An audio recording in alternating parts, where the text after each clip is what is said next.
मुख्यमंत्र्यांनी शस्त्रागार इमारतीसाठी जुलैच्या बजेटमध्ये आम्हाला निधी द्या। इथली परिस्थिती जरा इमारतीची फार गंभीर आहे। दोन गोष्टीच्या करता आम्ही आजच्या मीटिंगमध्ये निर्णय घेतला। एक तर या पोलीस आयुक्तालयाच्या करता 70 कोटीचं काहीतरी त्यांचं बजेट आहे आणि जिल्हा परिषद संभाजीनगर छत्रपती संभाजीनगरची इमारत बांधकामासाठी आवश्यक निधी मी आत्ताच ताबडतोब इथनच फोन करून चौकशी केली। ती किंमत बरीच वाढलेली असल्यामुळे ईपीसी जी माझ्याच अध्यक्षतेखाली असती तिथं मला सुधारित प्रशासकीय मान्यता द्यावी लागेल। आता तो प्रस्ताव ग्रामविकासकडनं पीडब्ल्यूडी कडे गेला। पीडब्ल्यूडी कडनं तो आता मी ईपीसीच्या पुढे बोलवेल। मी सोमवारी का मंगळवारी ईपीसी लावलेली आहे। त्यावेळेस साधारण मला पालकमंत्र्यांनाही सांगायचं तुमच्या ऑफिसला जरा पाठपुरावा करायला सांगा आणि ती त्या दिवशी ती त्याला मान्यता देतो। तसंच संपूर्ण आणि ते राहिलेल्या कामाला देखील किती निधी लागतो तेव्हा त्या दिवशी आपल्याला कळेल। आता संबंधित अधिकाऱ्यांनी पण सांगितलं की दादा निधी मात्र जास्त लागतो। आम्हाला त्या ईपीसी मध्ये चौकशी करावी लागेल, माहिती घ्यावी लागेल की इतक्या पटीने निधी जास्त लागण्याचं कारण काय आणि ते समाधानकारक असेल, व्यवहाराला धरून असेल तर कुठली अडचण येईल असं मला काही वाटत नाही। तसंच दिव्यांग भवन विकसित करण्याच्या संदर्भातला एक प्रकल्प इथल्या जी श्रीकांत म्हणून आयुक्त आहेत त्यांनी हातात घेतलाय। पालकमंत्र्यांनी त्याकरता 10 कोटी रुपयाची तरतूद केलेली आहे। 50 कोटीचा प्रोजेक्ट आहे। पत्रकार मित्रांनो, एक गोष्ट आम्ही पाहतोय, साधारण आपल्या इथं दिव्यांगांची संख्या महाराष्ट्रात 4% पोहोचलेली आहे। म्हणजे 12 कोटी जर आपली लोकसंख्या धरली तर बारचोकाट्याचे जवळपास 50 लाख दिव्यांग हे आपल्या महाराष्ट्रात आहे। आज मी मध्ये पिंपरी चिंचवडला पण अशाच प्रकारचं एका स्कूलचं उद्घाटन केलं, पण त्याच्यात पुढाकार घेतलेला होता तो पिंपरी चिंचवड कॉर्पोरेशनने घेतलेला होता। आताचा प्रोजेक्ट जो मला दाखवण्यात आला तो मोठा आहे।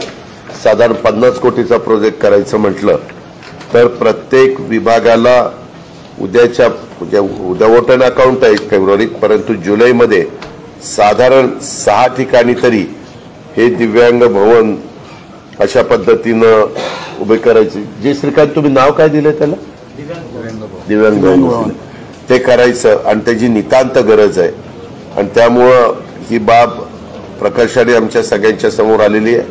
मुख्यमंत्री आणि उपमुख्यमंत्री देवेंद्रजी आणि स्वतः एकनाथराव शिंदे साहेब पण ह्याच्यामध्ये सकारात्मक आहे आणि महायुतीचं सरकार याबद्दलचा पण निर्णय घेऊन पुढच्या अधिवेशनामध्ये, पुढच्या म्हणजे बजेट अधिवेशनामध्ये त्याच्याबद्दलचा निर्णय त्या ठिकाणी जाहीर करेल। तसंच छत्रपती संभाजीनगर येथे सर्व सोयी सुविधायुक्त अद्ययावत क्रीडांगण निर्मिती ती करायची आहे। मागे नेहमी नुसती चर्चा होती, आमचं पुण्याने पळवलं, पुण्याने सांगायचं आम्ही पुण्याचं कुणाचं पळवलेलं नाहीये। आम्ही आता नागपूर उपराजधानी तिथंही फार चांगल्या पद्धतीनं आणखीन काही सुविधा कमी आहेत ते देण्याचा प्रयत्न आमचा आहे। देवेंद्रजी त्याचा पाठपुरावा करतायत। तशाच पद्धतीने मी आता विभागीय आयुक्तांना पालकमंत्र्यांना सूचना केलेली आहे की अतुल सावे तुम्ही सगळेजण बसा आणि तुम्हाला नक्की कुठं ते करायचंय, कारण 2-3 मतप्रवाह इथं मला पाहायला मिळाले। जर हार्ट ऑफ द सिटीमध्ये करायचं म्हटलं जी पर्यटनाची जागा घेऊन तर ती जागा कमी आहे, 4-5 एकर अशी काहीतरी जागा आहे।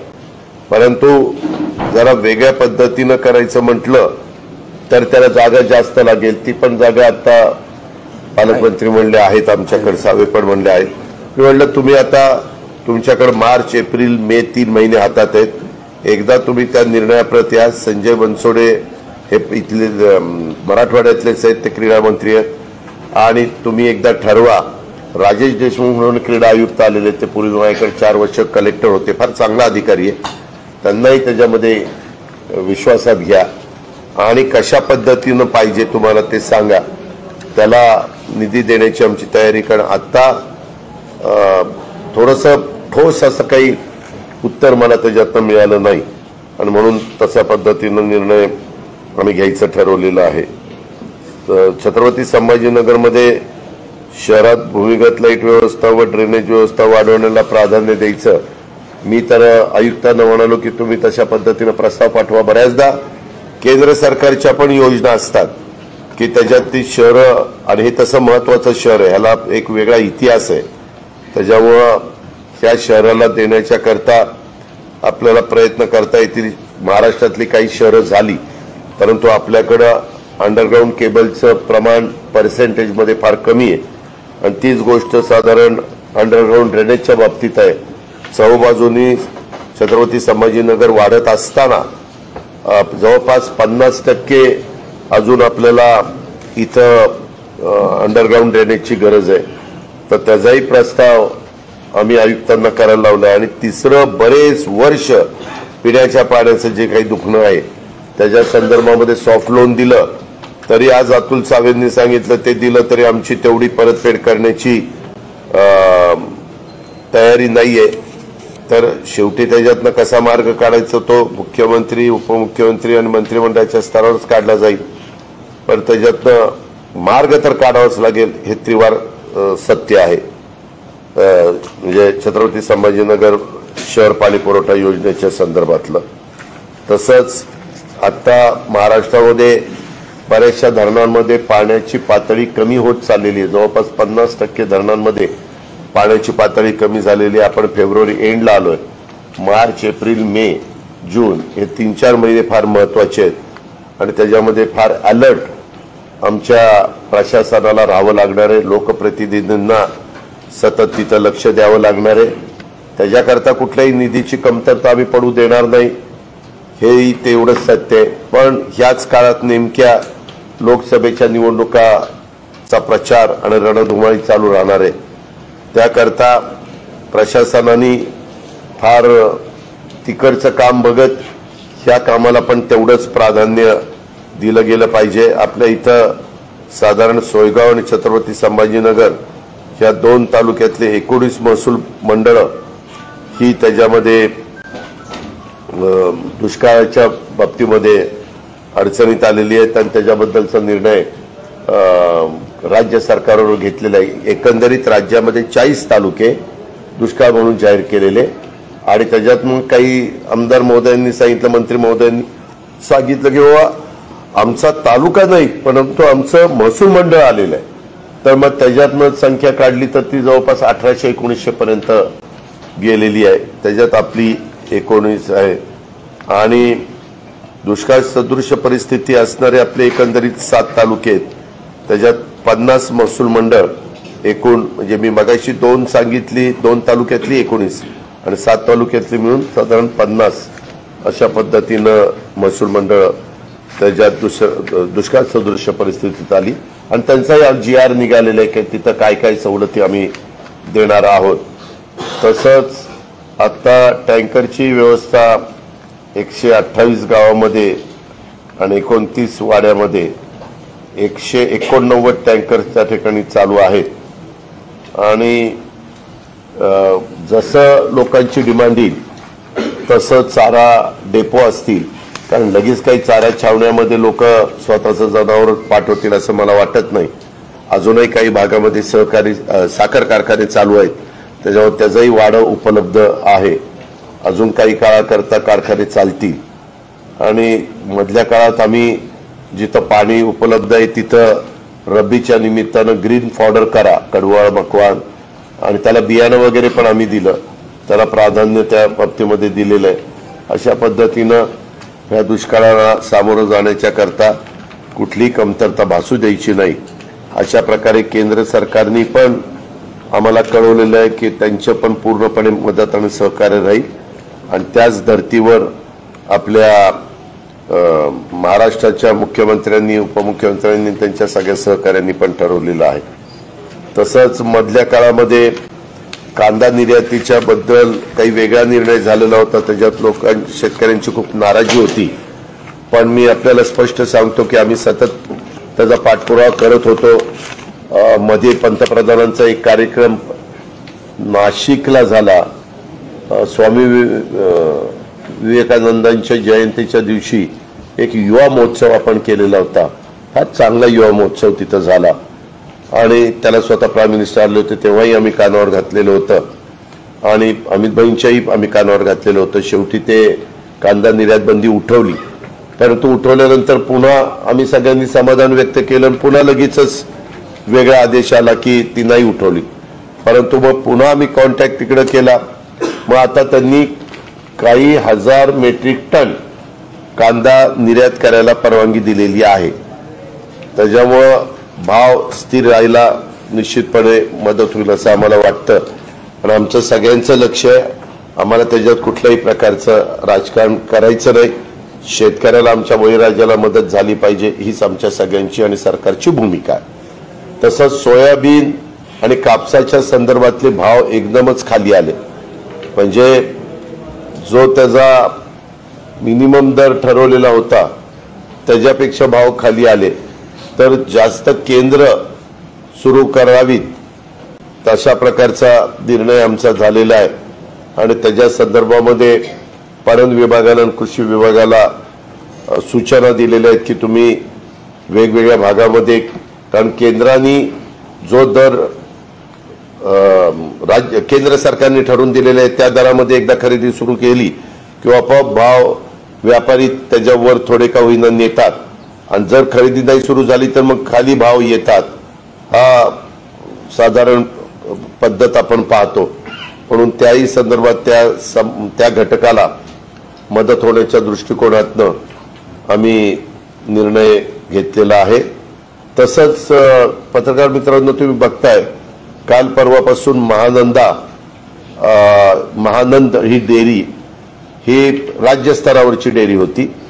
एकेकाळी मी पण त्याच्यामध्ये डायरेक्टर होतो, त्याला 10-15 वर्ष झाली आणि त्यावेळेस आम्ही चांगल्या पद्धतीने चालवले होते। जवळपास 150 कोटी रुपये आम्ही फिक्स डिपॉझिटला ठेवलेले होते, परंतु नंतरच्या काळामध्ये लोकांनीच निवडून दिलेलं संचालक बोर्ड तिथं असतं आणि तसं असताना ते अडचणीत येत गेलं। आता जवळपास 225 कोटी रुपये का 250 कोटीच्या दरम्यान, 2-5 कोटीचा इकडे तिकडे होईल, पण मिनिमम 225 आणि जास्तीत जास्त 250 कोटी रुपये एनडीडीबी पुढे आलेली आहे। एनडीडीबी असं म्हणतेय की बाबा तुम्ही आम्हाला चालवायला द्या, आम्ही चांगलं चालू। पत्रकार मित्रांनो, मागे जळगावची पण डेअरी अशाच पद्धतीनं एनडीडीबीला दिलेली होती, परंतु नंतर ती सुस्थितीत आल्यानंतर संचालक म्हणजे लोकप्रतिनिधी तिथे आले, आता लोकप्रतिनिधी ते चालवतात। विरोधक कारण नसताना गैरसमज निर्माण करतात की हे काहीतरी आता एनडीडीबीलाच दिली, आता तिथली 50 एकर जागा ही जाणार आणि मोक्याची जागा जाणार आणि सरकार काही लक्ष देत नाही। हे दादांत खोटं आहे, दादांत खोटं। काही जण विरोधक अभ्यास न करता उगीचच काही झालं तर हे गुजरातच्या घशात घातलं, असं काही झालेलं नाहीये। चालवायला घेणं, जसं तुम्हाला माहिती की महाराष्ट्रातले काही सहकारी साखर कारखाने अडचणीत आल्यानंतर काही सिक्युरिटायझेशन ऍक्ट खाली विक्रीला काढले गेले, काही चालवायला दिले गेले 25 वर्षाच्या 20 वर्षाच्या प्रमाणे, आणि त्याच्यातले काहींची 5-10 वर्ष झाली, पण तशा पद्धतीनं ती चालवायला देण्याच्या बद्दलची चर्चा चालू आहे, अजून निर्णय झालेला नाही। तिथल्या संचालक बोर्डातल्या बहुतेक सहकाऱ्यांनी राजीनामे दिले, स्वखुशीने दिले। त्याच्यात पण बातम्या दमदाटी करून कोण दमदाटी करून राजीनामे घेणार आहे आणि कारण काय? जर कोणी दमदाटी घेऊन राजीनामे घेतले असतील तर ज्याला दमदाटी झाली त्यांनी कोर्टात पोलीस कंप्लेंट करावी की यांनी दमदाटी देऊन राजीनामा घेत। पण विरोधकांना आज कुठलाही मुद्दा नाही, काही काढायचं आणि मागचा पुढचा अभ्यास करायचा नाही, विचार करायचा नाही आणि असंच केलंय, त्याच्या जमिनीच कुणाला तरी दिल्यात आणि कुणाला तरी द्यायचंच काम चाललंय आणि नेहमी गुजरातचं नाव घ्यायचं आणि त्या गुजरातच्या नावाने खडे फोडण्याचं काम करायचं। ही त्यांची निवडणुकीची एक त्यांची लाईन धरलेली आहे की महाराष्ट्रातल्या मराठी माणसाचा अभिमान जागा करण्याच्या करता, स्वाभिमान जागा करण्याच्या करता यांनी कुठेतरी एकनाथराव शिंदे, अजित पवार, देवेंद्र फडणवीस यांनी स्वाभिमान कुठेतरी घाण ठेवलेला आहे वगैरे असल्या वल्गना करायच्या. पत्रकार मित्रांनो, आपण पण आम्हाला अनेक वर्ष ओळखता, असलं काहीही नाहीये.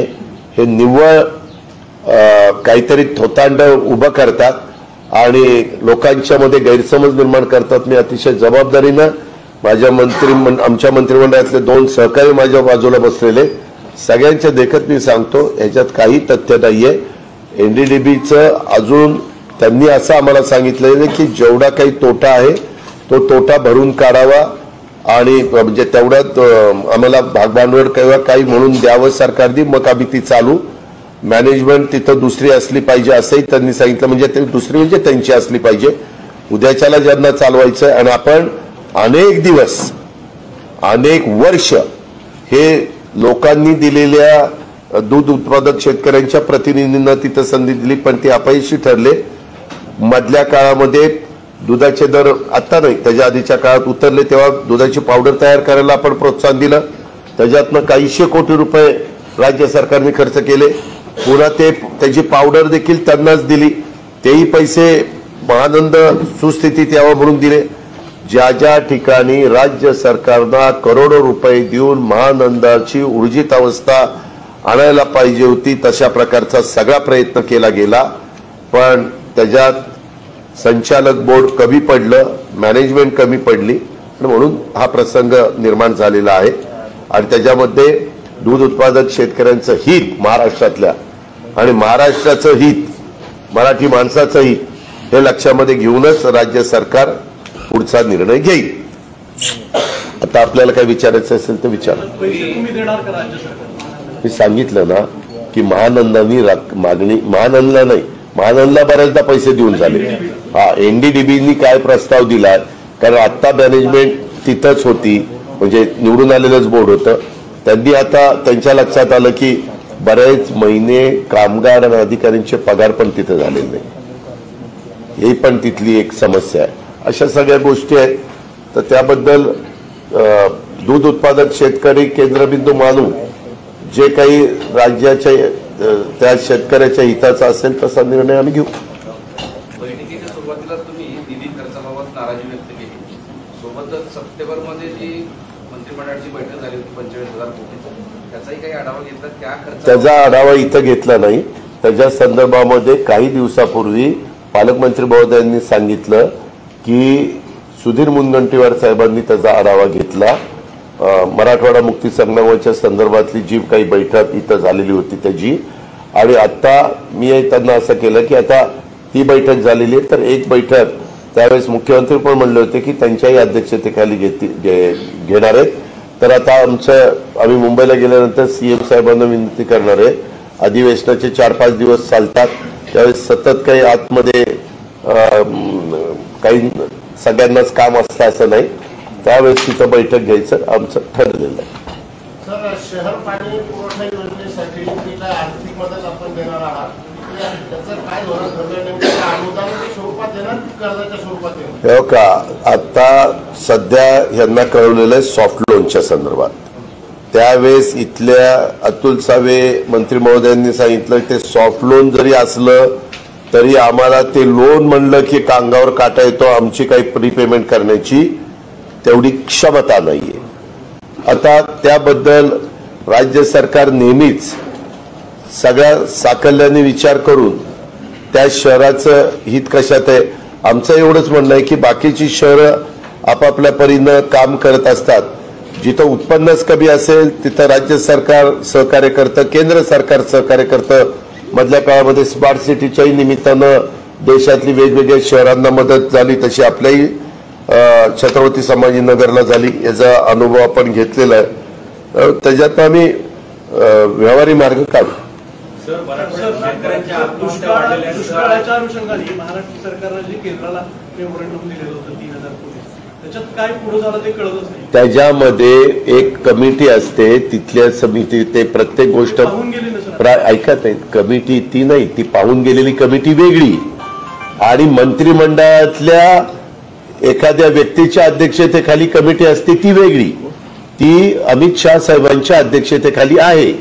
अमित शाह साहेबांना आम्ही 1-2 वेळा सांगितलेलं आहे, ते म्हणले की मी ते कमिटीची मिटिंग घेऊन दुष्काळ इथले आलेल्या समितीचा अहवाल आणि आम्ही दिलेला जे काही डिमांड त्या सगळ्याचा विचार करून ते म्हणले मी तुम्हाला व्यवस्थितपणे मदत करतो. निवारणाच्या संदर्भातला काही तात्पुरता आराखडा कशाचा निवारण नाही, तो तर प्रत्येक जिल्हाधिकाऱ्यांना विभागीय आयुक्तांना त्यांच्या त्यांच्या विभागामध्ये करावाच लागतो. तातडीच्या नळ पाणी पुरवठा योजनेच्या करता एकदम पाणीच कमी पडलं तर कुठं टँकर द्यायचे, कुठं विहिरी ताब्यामध्ये घ्यायच्या, कुठं तुमचे म्हणजे पाणी पुरवठा योजना करायच्या. काही काही ठिकाणी त्या दुष्काळाच्या परिस्थितीनं मार्ग काढण्यापुरतं ज्या विहिरीला पाणी असतं तिथनं पाणी उचलतात आणि आपला जो उद्भव असतो तिथं ते टाकतात. अशा सगळ्या नेहमीच्या ज्या बाबी असतात त्या प्रशासनाला माहितीच आहे आणि त्या स्टँडिंग ऑर्डर आहे की तो निर्णय तिथल्या विभागीय आयुक्तांनी, पालकमंत्र्यांनी, जिल्हाधिकाऱ्यांनी घ्यायचा. आता सध्या माझ्या माहितीप्रमाणे टँकर सुरू करण्याचा अधिकार हा जिल्हाधिकाऱ्यांनी म्हणजे आम्हीच प्रांताला द्या म्हणून सांगितलं. प्रांत शेवटी 2 तालुक्यामध्ये एक प्रांत असतो, काही काही ठिकाणी एका तालुक्यात एक प्रांत असतो. तर ते आम्हाला आता पुढे जाणवलं की आता प्रांताला देऊन चालणार नाही, तहसीलदारला देऊ. तर आम्ही तो तहसीलदारला देऊ. पण आता त्याची गरज वाटली नाही, कारण आत्ताच मी तुम्हाला संख्या वाचून दाखवली. सर, मराठवाड्यात शेतकऱ्यांच्या आत्महत्या वाढलेल्या आहेत. 1088 गेल्या वर्षी डिसेंबरचा आकडा आहे आणि चालू महिन्यामध्ये 38 आत्महत्या शेतकऱ्यांच्या झालेल्या आहेत. यंत्रणा फेल पडली का दादा, आपण कसं बघताय? आम्ही ह्याच्याकडे असं बघतो की कुठलंही सरकार कुणाचंही असलं, ह्या गोष्टी कधीपासून सुरू झाल्यात ह्याचे सगळे साक्षीदार पत्रकार मित्र म्हणून आपण आहात. त्याच्याकरता वेळोवेळी एकदा अभ्यास करण्यात आला. त्याच्यातनं शेतीच्या पाण्याच्या संदर्भामध्ये मोठ्या प्रमाणावर निधी उपलब्ध केंद्रांनी करून योजना करण्यात आल्या. आपण पण राज्य सरकारचा वेगवेगळा निधी जलसंधारण, जलसंपदा ह्याला जास्तीचा दिला. आपण शेतकऱ्यांनी सावकाराच्या दारात जायला लागू नये म्हणून त्याला 0% व्याजाने पीक कर्ज उपलब्ध करून देण्याचा निर्णय घेतला. त्याचा व्याजाचा भुगदंड राज्य सरकारने सहन केला, काही बाबतीमध्ये केंद्र सरकारने सहन केला. त्याच्या संदर्भामध्ये त्यांना ज्या काही किमती आहेत त्या आधारभूत किमती त्यांना ठरवून त्या बाबतीमध्ये दिल्या. मधी पाणीपट्टीचे दर एकदम 10 पट वाढले, ते पुन्हा पूर्ववत म्हणजे 100 रुपयाचा दर 10,000 रुपये झाला, तो पुन्हा 100 रुपयावर त्या ठिकाणी आपण आणला. हे करत असताना त्यांना पीक विम्याच्या करता स्वतः पैसे भरावे लागत होते. ते 1 रुपयामध्ये पीक विमा त्यांनी भरायचा, बाकीचे सगळे पैसे केंद्र सरकार, राज्य सरकारने भरायचं. अशा प्रकारचा निर्णय होऊन हजारो कोटी रुपये आपण ते केंद्र सरकार, राज्य सरकारने शेतकऱ्यांच्या वतीनं भरलेले आहेत. म्हणजे 0% व्याजाने कर्ज पुरवठा, त्यांना जे काही बियाणं, खतं वगैरे असतील ते उपलब्ध करून देणं, त्याच्या संदर्भामध्ये 1 रुपयात हे विमा, पीक विमा, अशा ज्या ज्या गोष्टी त्यांना करता येतील. पूर्वी तर त्यांना 10 रुपये शेकड्यांनी सावकाराच्याच दारात जावं लागायचं. आता तसं सावकाराच्या दारात जावं लागत नाही. आणि मधल्या काळामध्ये कर्जमाफीचा पण निर्णय घेतला की एकदा त्याचा 7-12 व्यवस्थितपणे करायचा. आताच्या सरकारने वेळेमध्ये परतफेड करणाऱ्यांना 50,000 रुपये द्यायचा हा निर्णय घेतलेला आहे. कारण काही जण शेतकरी म्हणतात की बाबा आम्ही वेळेत परत भरतो, आम्हाला काही नाही, म्हणून त्यांना इन्सेंटिव्ह आपण देतोय. आणि ज्यांचं थकलेलं होतं त्यांचं मागं माफ त्या ठिकाणी करण्यात आलं. म्हणजे ज्या ज्या गोष्टी लक्षात येत आहेत त्याच्यातनं शेतकऱ्याला मदत झाली पाहिजे. वीज बिलाचे पैसे तसं बघितलं तर आम्ही वसूल करत नाही. ज्यांची परिस्थिती योग्य आहे तेच वीज बिल भरतायत. आता त्यांना कायमचं वीज बिलातनं मुक्त करण्याच्या करता सोलर वर चालणारे इलेक्ट्रिक पंप हे मोठ्या प्रमाणावर आम्ही देण्याचा क्रांतिकारी निर्णय घेऊन त्याची अंमलबजावणी मोठ्या प्रमाणावर चालली. आमची जी गायरान आहेत त्या गायरान त्या गावाचा असेल तर त्याला एकरी 30,000 रुपये वर्षाला द्यायचे आणि नंतर दरवर्षी त्याच्यामध्ये काही टक्के वाढ आहे. आणि ती जमीन घेऊन तिथं सोलर पॅनल बसवायचे आणि दिवसा ह्या लोकांना वीज लागती, ती वीज तयार करून त्याच्यातनं ह्यांना रिलीफ द्यायचा. आता काय होतं, विजेचं शॉर्टेज असल्यामुळं आठवड्यातले निम्मे दिवस दिवसात, निम्मे दिवस रात्री असं आपल्याला ते करावं लागतं. त्याच्याऐवजी त्याला दिवसाच कशी देता येईल याही करता मोठा कार्यक्रम आम्ही हातामध्ये घेतलेला आहे आणि त्याची अंमलबजावणी चाललेली. तुमच्या जिल्ह्यात काही जमीन दिली का? किती 1000 एकर? बऱ्याचशा ठिकाणी मराठवाड्यातली तर जास्त येईल, कारण मराठवाड्यामध्ये बॅरन लँड बऱ्यापैकी, कारण दुष्काळी परिस्थिती असते. विशेषतः अवर्षण प्रवण जे तालुके आहेत त्या भागामध्ये जिथं पाणी नाही, कारण पाणी असणाऱ्या ठिकाणची जमीन घेऊन चालत नाही, जिथं आपल्याला कुसळाशिवाय काही उगवत नाही अशा प्रकारची जमीन आपण घेतो आणि तिथं झाडं नसली पाहिजे, कारण ते पॅनल. आणि आता नवीन टेक्नॉलॉजी पुढे आल्यामुळं पूर्वी 5 एकरात 1 मेगावॉट तयार व्हायची, आता 4 एकरात 1 मेगावॉट तयार होते. म्हणजे सुधारणा त्याच्यात होत चालल्या. ह्या पद्धतीनं आणि नेहमी आम्ही आवाहन करतो, बाकीच्या बाबतीमध्ये कुणी तुमच्या जमिनीचे लिलाव करणार नाही, तुम्ही इतक्या टोकाची भूमिका घेऊ नका. वेगवेगळ्या प्रकारच्या आपण सवलती त्या ठिकाणी देतो. त्यांच्या मुलांना मुलींना शिक्षणाच्या बाबतीमध्ये आपण बऱ्याच अंशी सवलती देतो. अशा अनेक बाबी करतो. ठीक आहे, धन्यवाद. 10:30 वाजले का? किती?